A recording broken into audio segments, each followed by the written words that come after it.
Hello everyone. In this lecture we'll be discussing about C++ data types.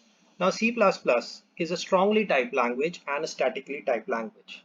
By the term strongly typed language we mean that every variable must be declared with a data type. Now this means that we have to declare a data type for every variable, um, every variable that we use, every identifier should be identified by a data type also according with along with its name. Now, in addition, C++ is a statically typed language. That is, once the data type is associated, and we cannot change that data type during runtime.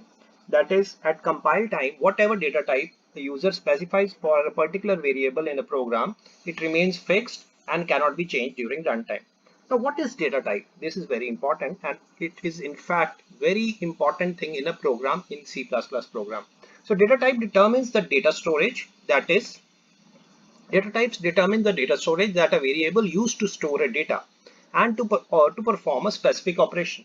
That is, what will be the size of memory that particular variable, because we know that variables are the name given to memory location. So what will be the size of that memory that a variable will be allocated with?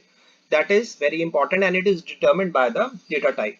It also tells us the range of values that the variable can hold. So depending upon the type, that is then number of bytes allocated to the data type, we can determine the range of values supported by that data type.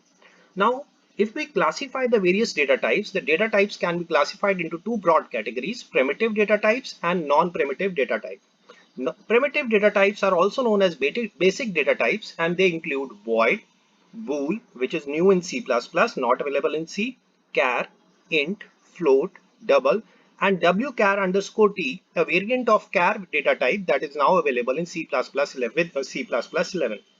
We will be also discussing about the classification of non-primitive data types, which is further classified into two categories: derived data type and user-defined data type, where user-defined derived data types include array, function, pointer, reference, and user-defined data types include structure, union, class, and new. So we will be discussing it now.